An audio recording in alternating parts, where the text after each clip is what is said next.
Bom, agora o tema da palestra é uso de bioinsumos em sistemas de produção com Anderson Ferreira.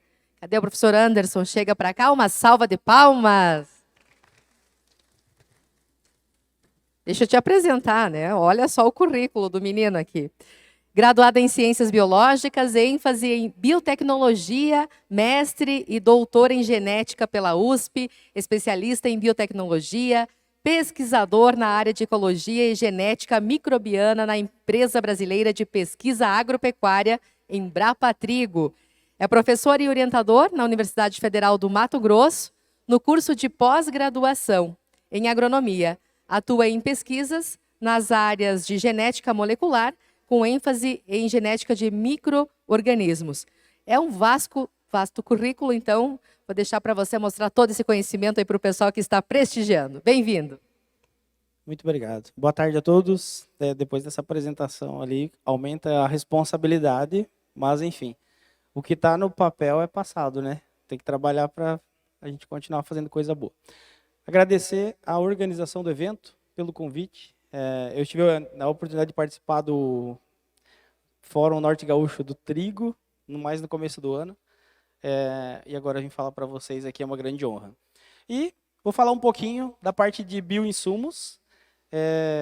Mas antes de falar de bioinsumo, claro, a gente tem que entender um pouco sobre a biologia desse solo, o que está embaixo da planta, né? O que eu não vejo. Como o nosso colega da UFAR comentou, a gente olha muito para o macro, e aí acho que nunca se falou tanto no micro dentro da agricultura. Vou tentar mostrar um pouco para vocês aí do que a gente tem hoje de ferramenta, mas também mostrar para vocês que de nada adianta usar essa ferramenta viva se a gente não tem uma condição mínima, né, ou mediana de ambiente agrícola para receber essa aplicação de bioinsumo, tá bom? Então, dito isso, vou dar uma passada aqui para que a gente vá para o mundo aí microbiano, das interações entre planta, micro-organismo e solo, e depois vamos para as ferramentas que nós temos hoje a serem utilizadas. E eu fico aqui na Embrapa Trigo, então Passo Fundo, né? Eu sou natural aqui da região e fiquei 11 anos numa Embrapa no Mato Grosso, em Sinop. E agora estou há 1 ano aqui na Embrapa Trigo. Então, uma coisa interessante que pensa-se no fórum de soja, né? Porque hoje de manhã estava aqui, inclusive, o nosso chefe máximo da nossa unidade, que é o Jorge. Por que trigo, né? Alguém da Embrapa Trigo aqui no fórum. Então, hoje não tem mais trigo ou soja ou milho. Tem sistema de produção. Ninguém mais faz uma coisa, ou não deveria. Então, nós temos que trabalhar diferentes culturas dentro do nosso sistema. Então, eu tenho sistema de produção, eu tenho rotação, tenho sequência de cultura, cada um pode dar o nome que quiser. Mas eu vou repetir uma frase que eu tenho dito e não é minha. O importante é o solo não ver o sol. Olha só. Como que a gente faz para não deixar a nossa terra ver o sol o ano inteiro? Esse é um desafio. Mas em outros locais do nosso país as pessoas fazem isso porque nós, e não estou generalizando, né? Tem alguns produtores que já fazem isso aqui também, porque nós não vamos fazer. Tá? Isso é uma questão de aprendizado, olhar as tecnologias que a gente tem e o que não tem cobrar. Cobrar do Anderson, cobrar da Embrapa e assim vamos em frente. Cobrar do agrônomo que atende a sua propriedade. Mas a grande sacada, antes da gente aprofundar no tema, como que a gente saiu disso aqui, do nosso embaixador do bioinsumo, o famoso risóbio na soja, para esse tipo de cenário aqui, ó. Um nematicida sendo aplicado de avião, grandes áreas. Olha essa aplicação no sulco aqui, adaptação de máquinas aí, de empresas famosas, né? De relevância no nosso ambiente agrícola, vamos dizer assim. E aí as pessoas ainda perguntam, e aí, mas o que vai acontecer com o bioinsumo? Ele veio para ficar? Como é que está esse negócio? Eu falo, não precisa eu falar nada. É só nós olharmos as empresas que estão colocando o seu nome atrelado a esse tipo de tecnologia. Nós vamos ver mais na frente. Essas empresas não fariam isso à toa. Tá? Então, vou tentar mostrar um pouquinho como que a gente saiu desse clássico aí para uma questão em larga escala. O que a gente tem? Hoje, né, olha só que, por exemplo, antes a gente partia do nosso tratamento de semente com uma betoneira, com aquele máquinas de tratamento de semente pequeno, e é tranquilo, cada um usa a ferramenta que precisa para o tamanho da sua propriedade. Mas hoje o fato é que tomou uma escala gigante, né? Então você tem grandes áreas, tipo de aplicação, aqui tem um detalhezinho de uma aplicação no suco. São estratégias. É como eu uso essa ferramenta e uso da forma mais adequada. Mas, quando a gente pensa em bioinsumo, a gente tem que lembrar que ele é um organismo vivo. Não é um químico. E o que eu tenho aqui? Fungos, e vou mostrar um pouquinho de bactéria, que hoje são os principais organismos que compõem nossos bioinsumos. Fungo a gente até vê a olho nu. Quando a gente vai no campo, às vezes tem algum cogumelo lá, e se a gente lembrar da culinária, tem também o champignon, o cogumelo que vende no mercado, e tudo certo. Mas o produtor tem sempre essa visão de fungo, que é quando ele está fazendo alguma coisa ruim. Tá? Para fungo, essa figura aqui é uma figura de fungo em microscópio. E eu acho que talvez vai ser a figura menor que eu vou mostrar. Mas é importante nós lembrarmos aqui, eu quero que vocês gravem esse tipo de estrutura, que é uma hifa que um fungo faz. Eu vou mostrar isso depois num agregado de solo. Qual é a função que essa hifa tem lá na agregação, manutenção da estrutura do nosso solo? E quando a gente pensa em bactéria, que então eu falei que são os dois organismos que estão presentes na maioria dos nossos bioinsumos, não tem como a gente ver a olho nu bactéria, né? Não tem jeito. Coloquei aqui um pote aqui, eu escondi a marca, mas não adianta muito, né? É igual eu mostrar aquela plantadeira verde e esconder a marca, não adiantou muito, né? Porque a gente já está na nossa mente. Mas enfim, o fato é que eu coloco isso só para chamar a atenção que mesmo que a gente não veja essa bactéria, ela tem função. E o exemplo é o nosso corpo. Por que nós consumimos esse tipo de alimento aqui? Mesmo quem não gosta, às vezes vai no médico e ele fala, tome um repositor de microbiota intestinal. Hoje em dia isso é comum. Porque se avançou muito nos estudos de que esses micro-organismos ele têm um papel fundamental na interação com o nosso corpo e nos torna mais fortes. Melhora o sistema imunológico. E quando nós pensamos nas plantas, elas interagem com esses micro-organismos também. E o que nós fazemos hoje com bioinsumos? Tentamos imitar a natureza, que é o que a gente tenta fazer quando toma algo desse tipo. Deveria estar naturalmente, mas por que eu preciso consumir isso? Muitas vezes tomou muito antibiótico, fez um tratamento, alguma coisa, diminui muito os micro-organismos que já estão conosco. Então a gente lança a mão de ferramentas. E hoje o que está acontecendo na agricultura é pesquisadores como o Anderson, que vão na natureza, coletam micro-organismos, determinam ou estudam o que eles fazem e depois alinha com uma empresa, produz um produto para o nosso produtor utilizar, imitando a natureza. Não tem nada de milagroso aí. É isso. Simples, desse jeito. Mas aqui só uma curiosidade. Quando a gente pensa em bactéria, o produtor também vai pensar nas bacteriose, mancha de bactéria, enfim. Mas nós vamos desmistificar isso daí. E aqui, uma curiosidade. Isso é uma foto de microscópio de bactéria. E aqui embaixo eu chamo a atenção de vocês para o formato de bactéria, que está em 90% dos produtos que a gente tem hoje disponível no mercado, que é o Bacillus. Aí tem, mas Anderson, nunca ouvi falar em Bacillus. E aí eu vou falar um para você já que é um antigo conhecido, que é o Bacillus thuringiensis, que é usado para controlar lagarta. Mas a gente conhece ele, sabe como? BT. Só BT, abreviação do nome dele. Tá? E por que esse formato de célula é o mais empregado hoje nos bioinsumos? Eles são um grupo de micro-organismo muito forte. Então, ele aguenta tempo de prateleira e ele também aguenta certas práticas agrícolas que outros não aguentariam. Misturar com produto, aguenta UV, aguenta um transporte, às vezes, um pouco mais problemático. Mas, enfim. E, antes de a gente avançar, vou dar esse exemplo aqui do trigo, em homenagem lá à unidade que eu fico. Lembrando que isso é trigo em uma parcela do ano. Nós temos outras 3 fatias do ano para usar com outras culturas. Tá? Mas, enfim. O que eu gostaria de mostrar aqui? São 4 fotos em níveis distintos aqui, né? Estádios de maturação da planta. E o mais importante, qualquer local que eu olho nessas 4 fotos tem micro-organismo. E em todos os locais. Olha só o que eu falei. Tudo que a gente olha aqui tem micro-organismo. Nesse solo, nessa palhada que está aqui, nas flores que estavam aqui antes desse espigamento, nas anteras, dentro da semente em maturação. E no trigo maduro já. Tudo tem micro-organismo.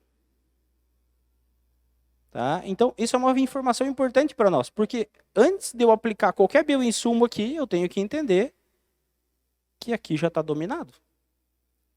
E por que às vezes eu tenho ocorrência de doenças num ambiente desse?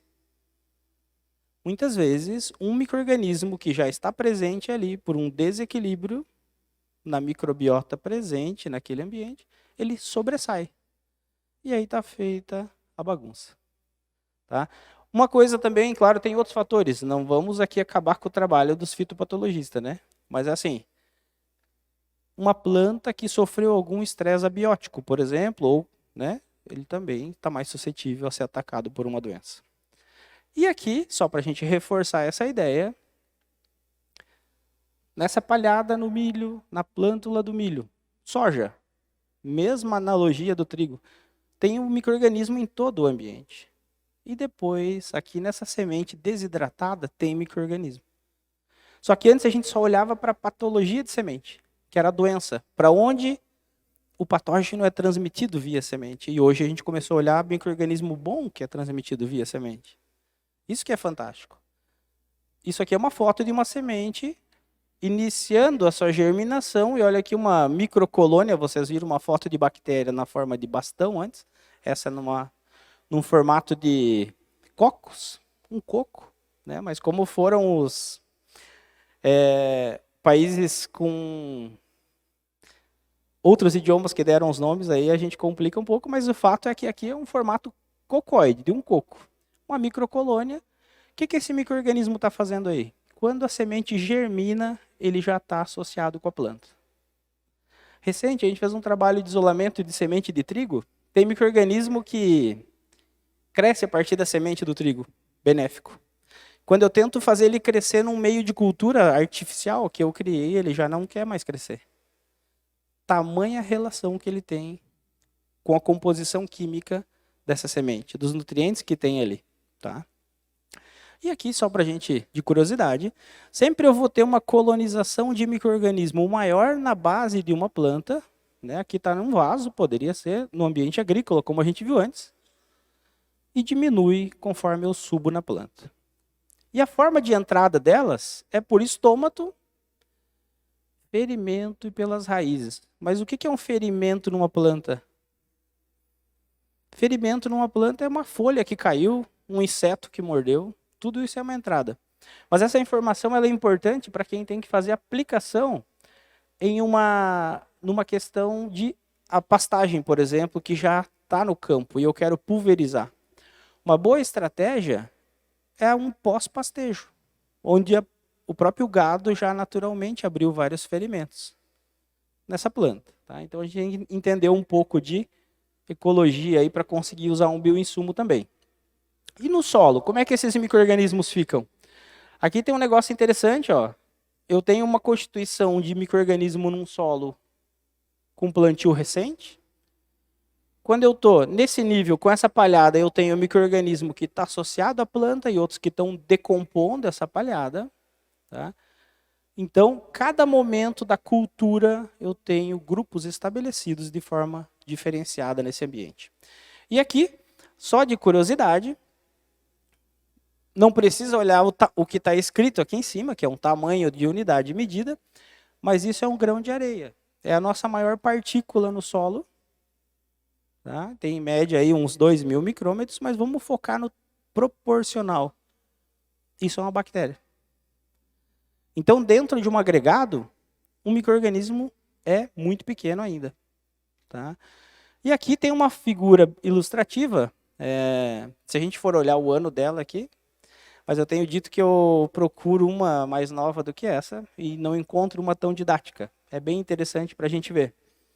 Ao redor desse macroagregado de solo, olha quem que está aqui, ó, que a gente viu lá no começo, aquela hifa de fungo. Fazendo como se fosse a amarração desse macroagregado. E onde que estão as bactérias aqui? Muito menor do que um fungo. Ó. E o que a gente tem nesse macroagregado são, que a gente consegue ver em azul aqui, é o oxigênio e água. E aqui tem um fator interessante para a gente conectar essa microbiota já natural que eu tenho com a parte de física de solo.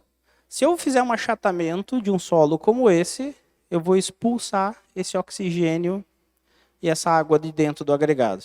Isso dificulta muito a vida tanto desse fungo ou dessa bactéria. E aí a pergunta que fica é, se eu usar um bioinsumo num ambiente onde eu não tenho essa estruturação de solo, ou eu já não tenho plantas se desenvolvendo bem, é desperdício de dinheiro e de tempo de quem está fazendo. Tá? Então esse é um ponto que a gente tem que conectar muito. Isso aqui é um resumo de como que esse micro-organismo interage com a parte estrutural do solo. Né? Quando a gente tem um solo bem agregado, ele protege os micro-organismos que estão no solo, só que eles, por sua vez, precisam comer.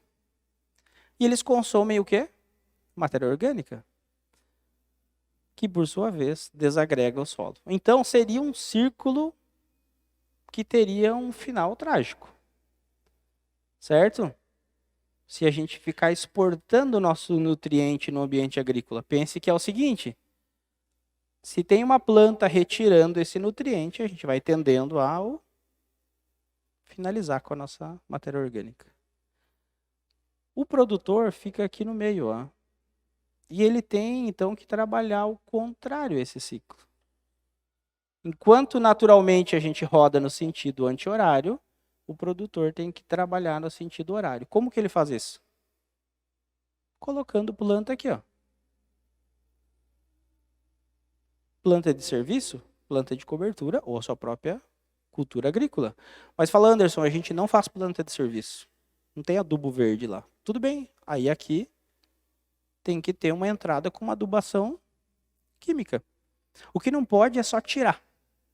O que é exportado tem que entrar na conta. Tá? E às vezes a gente esquece um pouquinho, por exemplo, quem tem produção de grãos vai lá e calcula quanto exportou no final em sacas. Mas e quem faz pecuária? Quanto de massa seca eu preciso para fazer 1 quilo de boi?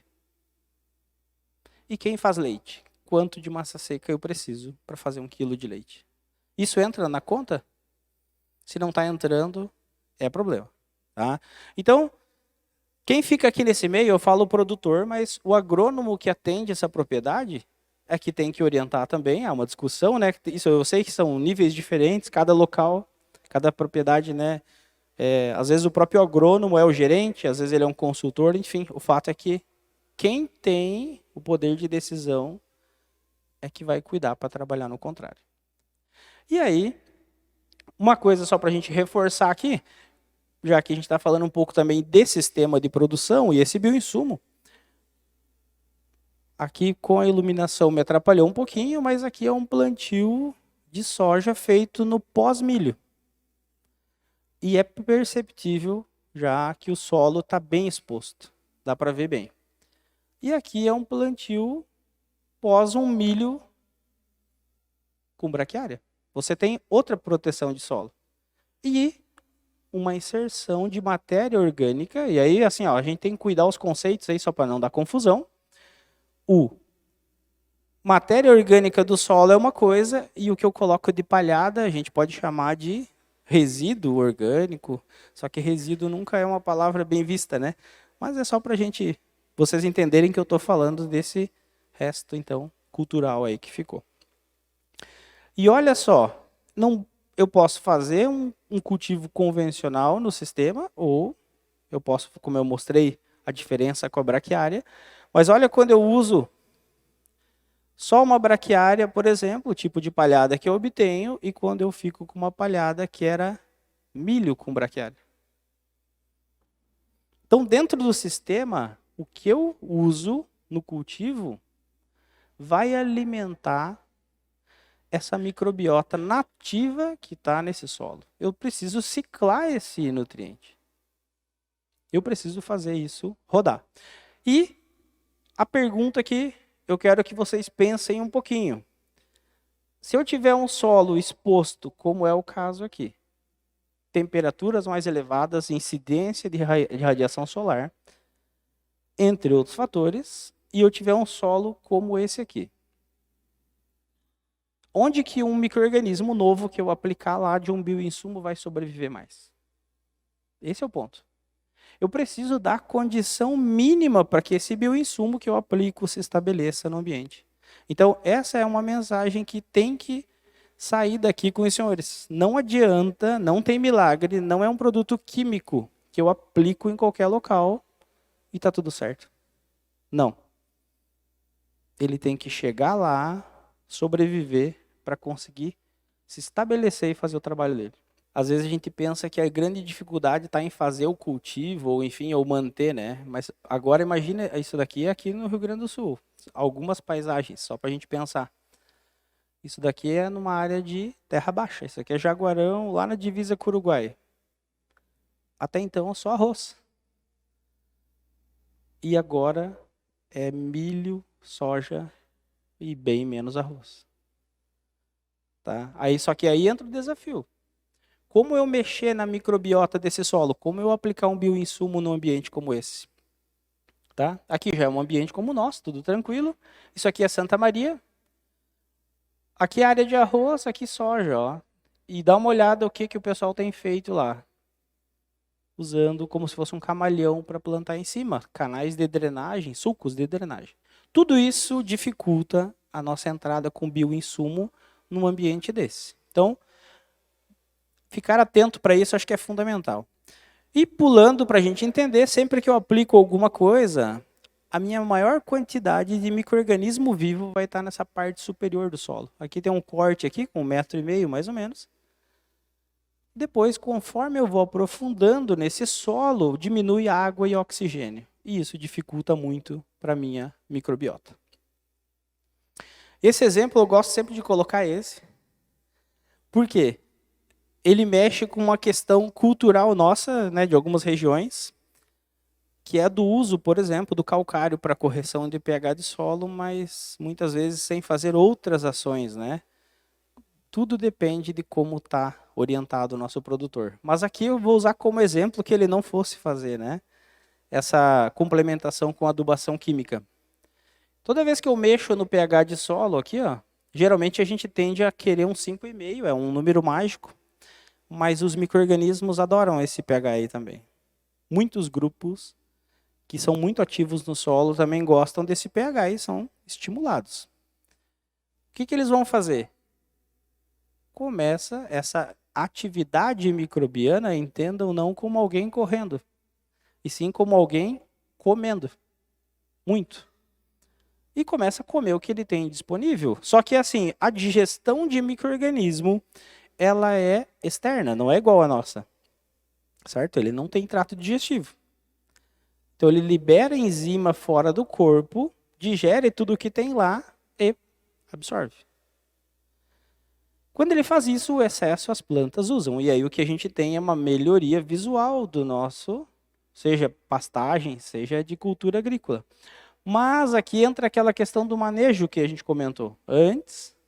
Se eu não fizer essa reposição, eu vou tendo um ambiente que tende à finitude. Não tem jeito. Se eu só exportar algo, vai acabar. E isso vai impactar também na nossa microbiota. Então, para eu usar bioinsumo, eu tenho que ter um solo ativo, bem cuidado, minimamente manejado com as boas práticas. Daí você fala, poxa, Anderson, isso aí está pedindo demais. Não, é o básico da agronomia. Mas e por que eu tenho que falar isso numa palestra? Porque essa é uma mensagem que tem que ficar batendo até que ela se solidifique na mente de todos. Tem muito lugar que não faz o básico da agronomia. Porque parece que cada coisa que aparece nova, a gente quer usar aquilo. E esquece que o então básico é que faz tudo acontecer. Tá? E aqui, só de curiosidade, quando a gente coloca todo aquele resíduo orgânico, matéria vegetal, sobra de cultura, a gente tem uma tendência a pensar sempre que é a microbiota que trabalha, mas dá uma olhada quem está aqui no topo. Ó. São outros componentes ali da mesofauna que a gente fala, insetos. Aí fala, poxa, mas inseto ajuda? Ajuda? O micro-organismo não consegue acessar direto isso. E aí fica só uma coisa para a gente pensar como que eu trato a minha lavoura. Será que eu trato ela com um calendário, onde eu aplico inseticida no dia tal, tal, tal, do estágio de desenvolvimento? Ou se eu faço um monitoramento? E eu consigo, assim, reduzir um pouco de aplicação e manter alguns organismos vivos que também ajudam na minha microbiota. O ambiente agrícola, como eu falei antes, ele também é movido à ecologia. Aí você fala, pô, mas é a ecologia do bicho grilo. Não, ecologia da vida, né? Nossa vida é ecológica. Então, esse é o ponto. Como eu faço esse sistema funcionar como um sistema de fato? Onde ele se retroalimenta, onde ele se autocontrola e onde ele recebe bem o organismo vivo que eu utilizo. Não vou falar de novo sobre essa figura, mas é só para a gente pensar numa coisa. Se eu tiver a retirada de oxigênio e água, eu diminuo muito a condição de vida do meu bioinsumo e do micro-organismo vivo nativo já. Então, não tem como fazer o que eu comentei antes, que é o básico da agronomia, sem ter química e física de solo. E a biologia vai fechar um tripé aí de trabalho. Não adianta. Tem que mexer um pouco. Tá? E aí, aqui eu tenho soja, trigo, milho e segue a vida, mas vamos falar um pouquinho do que a gente tem hoje para usar de ferramenta prontamente disponível para o produtor. Tá? Hoje, quando a gente vai falar de bioinsumo, uma tendência, né, eu coloco isso aqui, mas é só para provocar.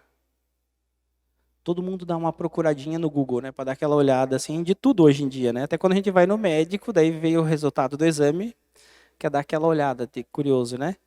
Mas o fato é o seguinte, aqui não é o melhor lugar, né? Até vejo um famoso aqui, ó, que é conexão com a Embrapa, co-desenvolvido, que é o Bioma Foz, mas os demais não são conhecidos. Então, é óbvio, depois eu vou comentar para vocês no final de um aplicativo que nós temos hoje, onde foi desenvolvido pela Embrapa e com o Ministério da Agricultura, onde você consegue pesquisar os bioinsumos que a gente tem disponíveis hoje. Seja por cultura, seja por praga-alvo, por doença-alvo, tá? Então, facilita muito a vida. Esse é o local correto da gente buscar. Mas aí eu vou dar alguns exemplos aqui e vou começar pelo esse do trigo, mas não é puxando para falar do trigo, e sim que eu quero que vocês vejam a disparidade que a gente tem também na quantidade hoje de bioinsumo registrado para cada cultura. Algumas culturas que têm mais mercado, elas têm uma grande quantidade de produto registrado. Mas, por exemplo, trigo e arroz não tem. Por que a gente tem essa dificuldade? E aí a minha teoria, não quer dizer que ela seja verdadeira, é uma questão exclusivamente mercadológica. Eu tenho que ter, na visão das empresas, escala de venda. E acaba que as culturas que têm maior número de hectares plantados, é as que recebem maior atenção. Tá? Podem ter outras coisas, mas essa é uma das principais.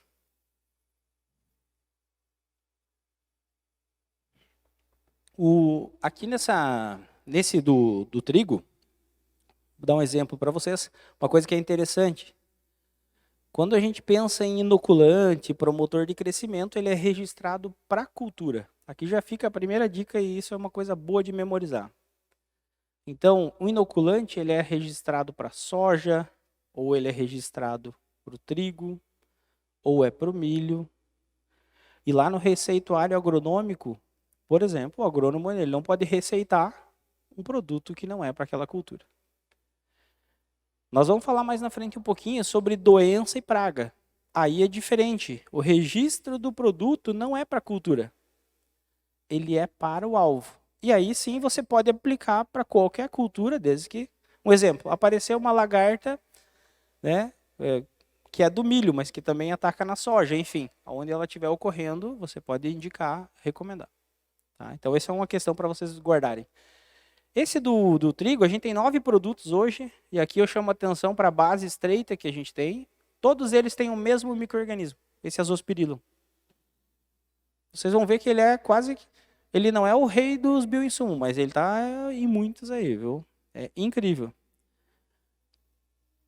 Tem vários produtos no mercado, naquele aplicativo que eu comentei, aqui tem o nome das empresas, ó. Não é propaganda, lá nesse aplicativo vai falar o nome do produto, a empresa que registrou, tem a bula, então você pode consultar, eu peguei isso lá. Tá?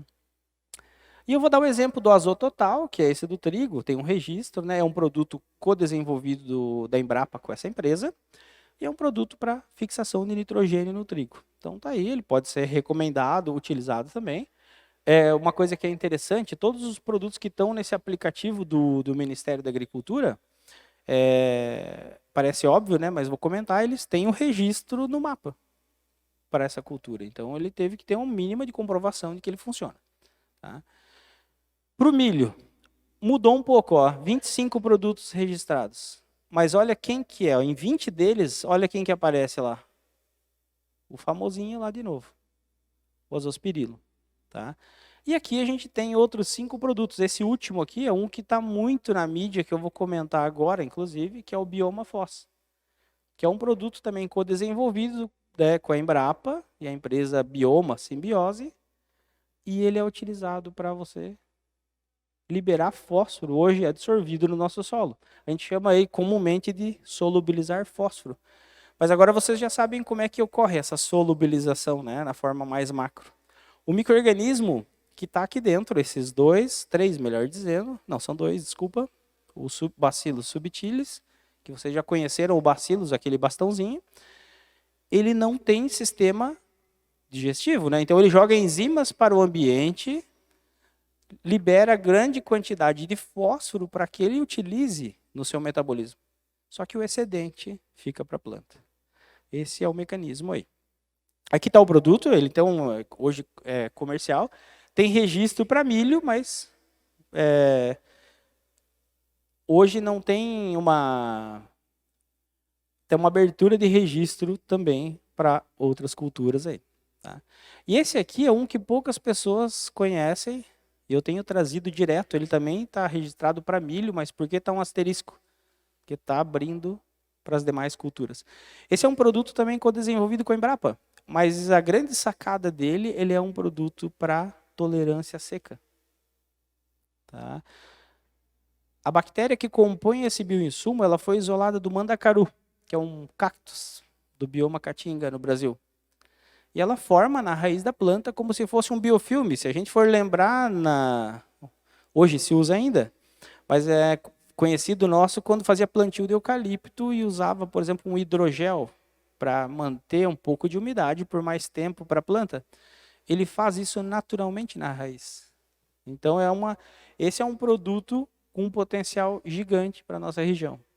Né? Basta a gente pensar, no último ano agrícola nosso, né? Complexo demais aí a questão com estiagem e também falta de água. E olha o arroz aqui, ó. Eu falei do número de produtos, olha lá, 2. Também a base de Azospirillum. O que esse Azospirillum faz? Acho que é legal a gente sempre dar uma tocada nisso. O Azospirillum, ele inicialmente foi lançado para fixação de gramíneas, fixação de nitrogênio em gramíneas. Mas hoje o discurso dele já é diferente. ele está muito mais como um promotor de crescimento, onde ele produz hormônio de crescimento de raiz e ajuda no desenvolvimento da planta. Isso é o tempo que foi dizendo para nós essas nuances. Agora, olha só a disparidade que eu comentei com vocês, a quantidade de produtos que nós temos para soja. 160 produtos registrados, mas isso aqui já passou de 200. Meu slide está desatualizado já. Tá? Só no ano passado teve um boom de produto registrado. E aí, aqui tem, apesar de a gente ter algumas espécies aqui para baixo, eu vou focar aqui. Ó. Esse aqui é o exemplo mais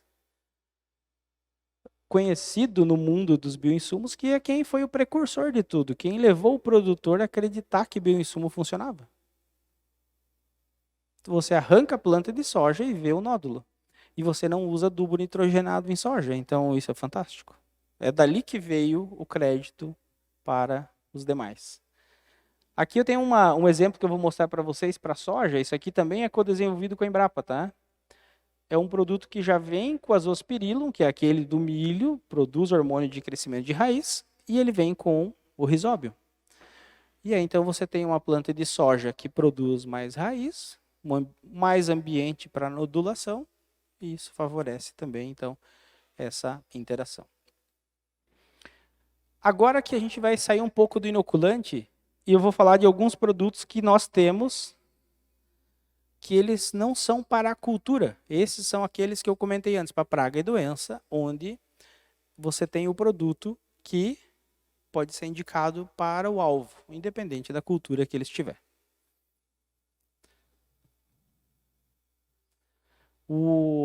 Começando aqui, ó, uma das coisas que eu coloquei nematóide aqui, né? 39 produtos, aqui 17.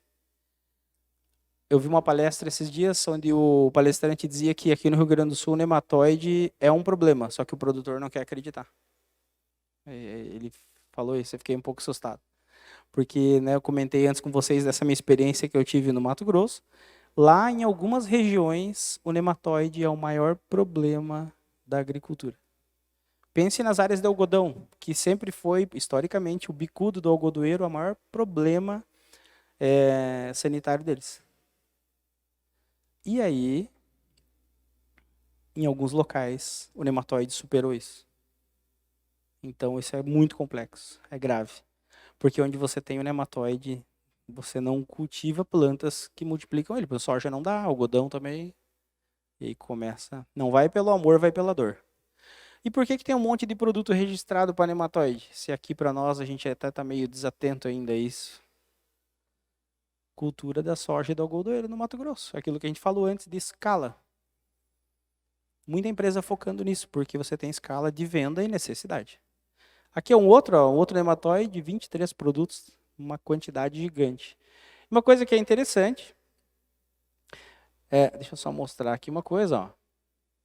O forma de bastão que eu mostrei antes para vocês lá, o Bacillus, ele está em quase todos os produtos. Ó. Aqui eu gosto de falar que assim, ó, hoje nós temos, sabe o que nos bioinsumos aí para controle de doença? É Bacillus, Tricoderma e acabou. Tem um Bovéria baciana meio perdido aí, que é um outro fungo. É como se as empresas todas chegassem para vocês e falassem assim, olha, a partir de agora, para controlar doença e praga, nós vamos ter só 2 princípios ativos. E vamos embora. Vai dar certo isso aí? Não vai. Nós temos que urgente aumentar a nossa base de espécie microbiana sendo usada dentro do bioinsumo. Esse é um ponto chave aí também que a gente tem que avançar. Mas enfim, para controle de lagarta, a gente tem muito produto também registrado. Ó, 24 para Spodoptera, que é uma lagarta bem conhecida em diferentes culturas. E a coisa mais interessante aqui, ó, para as lagartas, a gente vai ver que aparece aquele nome famoso que eu comentei antes, ó, que é o Bacillus, que é o bastonetezinho, só que é o turigens, que é o BT. O que ele faz? Essa bactéria produz um cristal. Quando a lagarta consome a bactéria, esse cristal perfura o trato intestinal. Trato digestivo, né? Melhor dizendo, não intestinal, da lagarta. E ela morre. Essa é a estratégia. Mas a gente tem, ó, o produto que eu falei que tem um Bovéria baciana para cigarrinha do milho. Hoje a gente tem 22 produtos, então tem uma gama grande. O que acontece?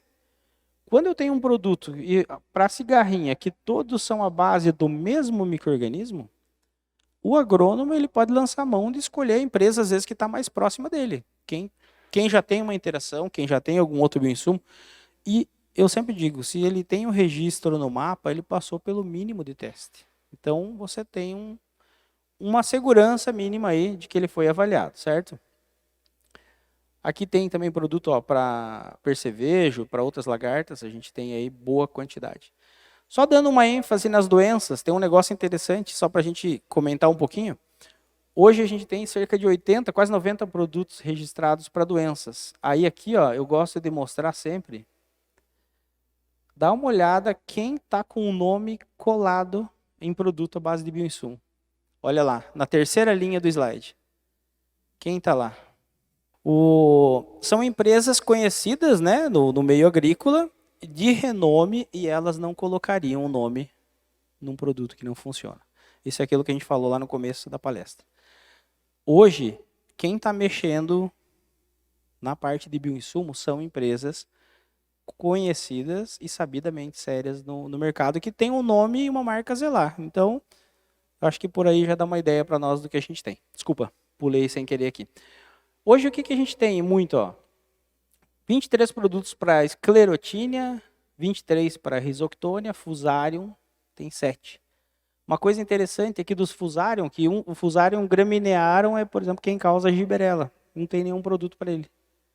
Esse é um dos focos do meu trabalho aqui na Embrapa Trigo. Né? Tentar controlar ela, ou ele, né, que causa a giberela aí de forma biológica. É um caminho bem interessante. Mas um colega meu da Embrapa, que ele é aposentado, ele deixou um material bem avançado nisso, patenteado, e eu acho que a gente vai conseguir chegar, talvez, numa ferramenta interessante até a partir desse material. Mas é só curiosidade. Uma coisa interessante, por que tem tanto produto fungicida? De novo, risoctônia causa, por exemplo, no algodão, o dumping off. O que é dumping off? Na hora que germina a plântula de algodão, ele já ataca e pum, tomba. É tipo um tombamento. E aí, de novo, as doenças, por conta da soja e do algodão, tem muito investimento em teste e avaliação de bioinsumo para isso. Por isso o número de registro bem maior aqui, né? 23 e outros 7. No caso do fusarium aqui, ó, uma coisa que é interessante, a gente tem produtos à base de bacilos e tricoderma. Eu fiz uns testes em laboratório e a gente vai levar isso para campo com tricoderma em produtos já comerciais para giberela. Em laboratório ele vai muito bem. Esperamos aí agora ver o que nós vamos conseguir no campo, né? Então talvez uma ferramenta interessante aí para a gente fazer o manejo. Mas enfim, hoje o que a gente tem?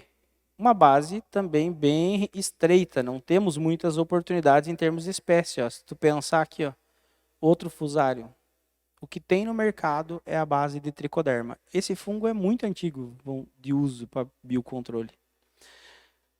Então, hoje por que a gente vai muito nesses? Porque eles, como eu comentei antes, aguentam muito a questão de tempo de prateleira e também boas práticas, que às vezes não são tão boas. Então, é um dos fatores decisivos aí. No caso da esclerotínia, também é bacilos e tricoderma, não foge muito. As empresas continuam empresas aí que eu comentei antes, bem sérias, né? E para a risoctônia, eu dei o exemplo do algodão, porque ele é onde dá escala para esse tipo de produto, né? Mas se a gente for ver, ó, a risoctônia também causa podridões e manchas em outras plantas, no arroz também. E, de novo, uma base estreita de opções, entre aspas, princípio ativo, né? Que aqui no caso são linhagens microbianas, é muito restrito hoje em dia. Então, para quem também trabalha nessa área, é um campo gigante, está muito forte. São oportunidades aí para interação e avanço. E aqui eu estou indo para o final da minha palestra. Esse é o Programa Nacional de Bioinsumos, e aqui vou mostrar um pouquinho do aplicativo que eu comentei antes, onde você pode procurar os bioinsumos para cada praga, para cada planta, se for um inoculante, enfim. Se você digitar só no Google, colocar Programa Nacional de Bioinsumos ou só bioinsumos, ele já te leva para essa página do governo. Então tá aqui, ó. Foi feito com a Embrapa, essa página do Ministério. E aqui embaixo tem algumas informações sobre o programa. Tem um negócio interessante que eu não abordo na minha palestra, mas às vezes tem alguém que participa ou tem na propriedade. Ele tem uma parte de bioinsumo para animais. Probióticos, uso na parte... Ali está um peixinho, mas só para representar. Mas é um negócio interessante também. E aí, no último dos campos, tem um negócio chamado Catálogo Nacional de Bioinsumos. E é aqui que ele te direciona para essa página. Você pode clicar e baixar o aplicativo, ou se você for na Apple Store ou na loja de aplicativo do Android, também vai estar esse aplicativo lá. Essa é mais ou menos a cara dele, mas eu acho que tem um print de como ele é lá dentro. Não está aqui. Enfim, o que acontece? Dentro desse aplicativo, você vai ter diferentes campos onde você pode colocar o nome comum da praga. Por exemplo, eu quero um bioinsumo para lagarta, mas eu não sei o nome da lagarta. Lagarta militar. Não, eu quero um produto para controlar uma fusariose. Você digita lá com o nome comum, ele vai encontrar. Aí às vezes tem o agrônomo lá que ele já sabe o nome científico da praga, daí ele procura pelo nome científico, também dá certo.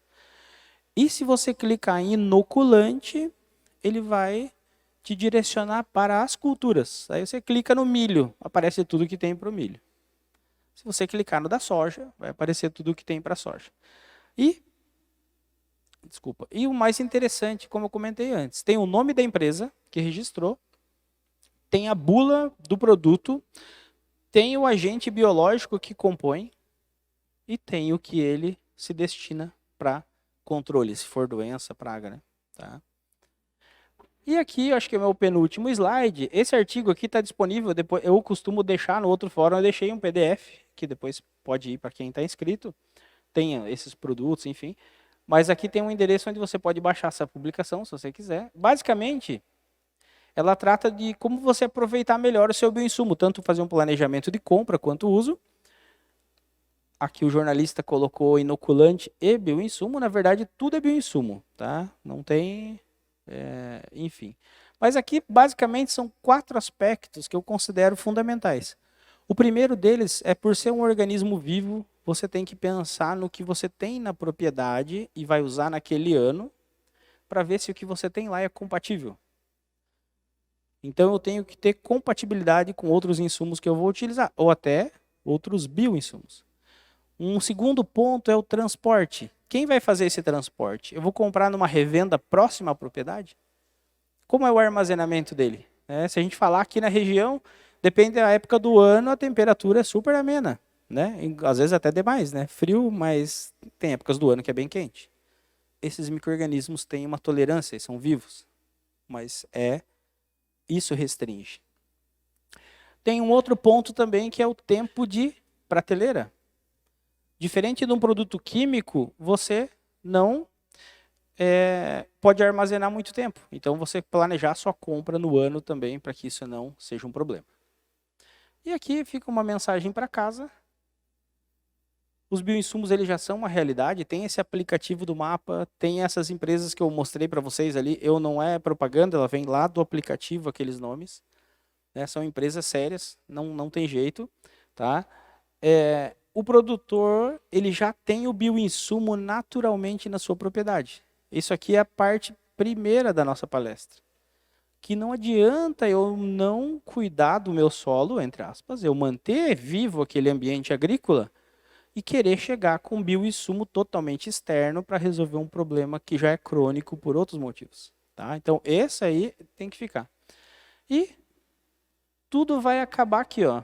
Se eu tenho um manejo bom da minha propriedade para que ele receba esse organismo vivo. E ali tem a condição dele se desenvolver e fazer o controle que ele tem que fazer. Finalizo com essa foto aqui, só para a gente pensar um pouco. Nem tudo que a gente olha no mundo microbiano e também não tem certo e errado. Às vezes a gente tem que olhar de um outro prisma para conseguir entender um pouco melhor esse sistema e tratar como tal. um sistema vivo, né?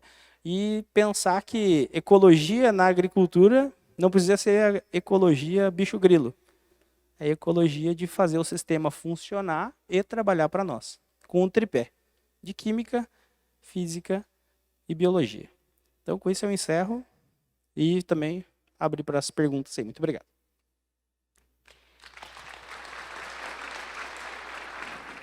Obrigada, professor Anderson. Convidar aqui o seu Gilberto Tonello e também o Marlon Casanova, representando o Senar, para fazer a entrega de um mimo ao nosso painelista. Convidar vocês para virem aqui do outro lado, por gentileza, para o registro fotográfico. Anderson, muito obrigada pela explanação. Sempre bem-vindo a Ipiranga do Sul, ao 9º Fórum Norte Gaúcho da Soja. E obrigada pelo conhecimento compartilhado. A gente agradece também aos nossos patrocinadores, a UFAR, Bayer, Senar, Pioneer, Sicredi, Cotrijal, Adubos Coxilha e Banco do Brasil. Mais uma salva de palmas ao nosso painelista. Muito obrigada.